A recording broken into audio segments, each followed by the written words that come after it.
Welcome to another segment of our videos on international business, marketing, and strategy. I am Professor Michael Czinkota of Georgetown University, and I'm being joined by my colleague, Professor Skuba, also of Georgetown University. Today, we will focus on the disruption in world trade, which has resulted from the terrible devastation in Japan through the earthquake and the tsunami. First off, of course, our condolences go out to the people of Japan and to anyone who is linked with Japan.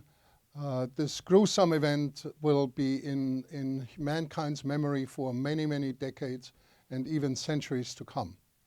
So our hearts go out to you. Our hearts also go out to those who are linked via business to Japan because they're also affected.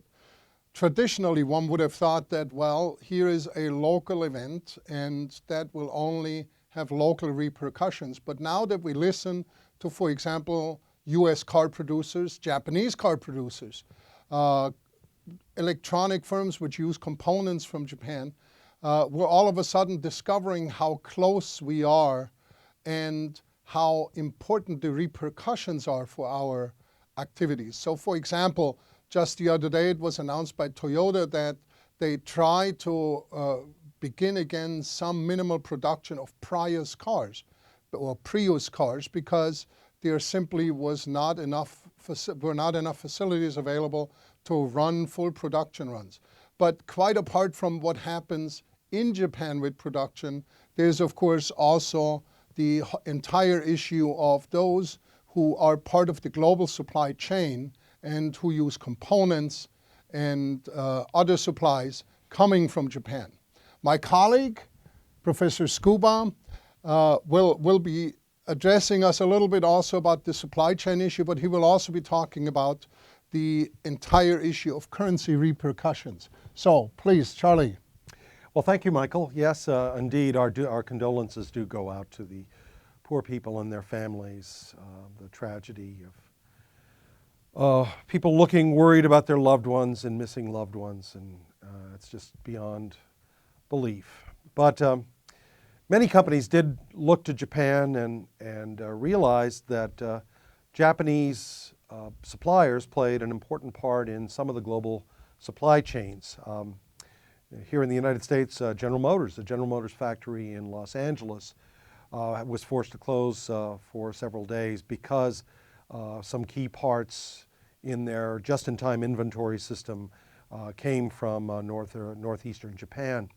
Smartphone manufacturers and PC manufacturers also were struggling to figure out how to replace or fit in the Japanese components of their supply chain management. A large part of in the PC industry, the DRAM memory comes from, or flash memory for smartphones and DRAM for PCs comes from northeastern Japan. So the automotive industry, smartphone industry, and the PC industry were the industries mostly affected by this. So yeah, Michael, we're all interconnected. Disaster strikes in many different ways. We realize the importance of an integrated supply chain in our business. And that will, of course, mean that some companies will introduce changes. For example, if you're hit with having lost your supplies right now, maybe there will be a new argument to having larger inventories, to have more than one supplier in order to be assured that there will be less of a disruption. Because that's really the issue for businesses, I think, that to have some resilience and to continue doing what needs to be done. And short-term disruptions are bad enough, but if they're long-term, then that can become truly influential in terms of market share. On the other hand, I should say Japanese have a historic track record, I believe, in terms of resilience, pulling together as a society and rebuilding into new directions, don't you think? Oh, I agree, and I think the global business community has complete confidence that the Japanese business culture will rebound from this. They are great, wonderfully resilient, and will come back quickly. I think you make a good point, though, about not putting all your eggs in one basket in supply chain management. Many companies found this out during the Chinese milk scandal, for example. Some food companies, Hershey's, for example, was basing much of their production in China for the Asian region, and was affected by the dairy crisis in China. So, for example, Hershey's was making breath mints, has no dairy component, but as some Asian countries closed their markets to all food products being manufactured in China at the time, it showed the vulnerabilities in a global supply chain when you put too much emphasis or all of you don't manage your political risk or your economic risk sufficiently. Now, I've heard it mentioned by some that perhaps this disaster, terrible as it is, may provide Japan with a new opportunity to totally refurbish, rebuild their plants and their production processes so that Japanese manufacturing may even come out stronger than before once they've rebuilt. What do you think about that? Well, it makes sense. Whenever you have, the question is, Michael, how much of the factory, the plants, the investment really was damaged in this? We don't really know that. So the question is how much will be rebuilt? What needs to be rebuilt? Certainly, when you're in a position of replacing old brownfield investment, it's got to be more positive for the long term. But I would like to say there's also good news that came out of this on the currency side.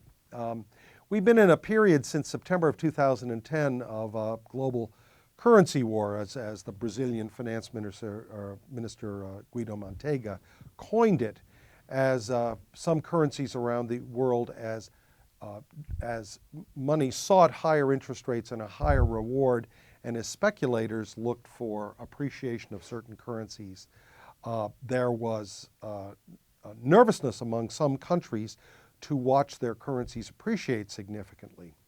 In the case of Japan, many speculators were betting that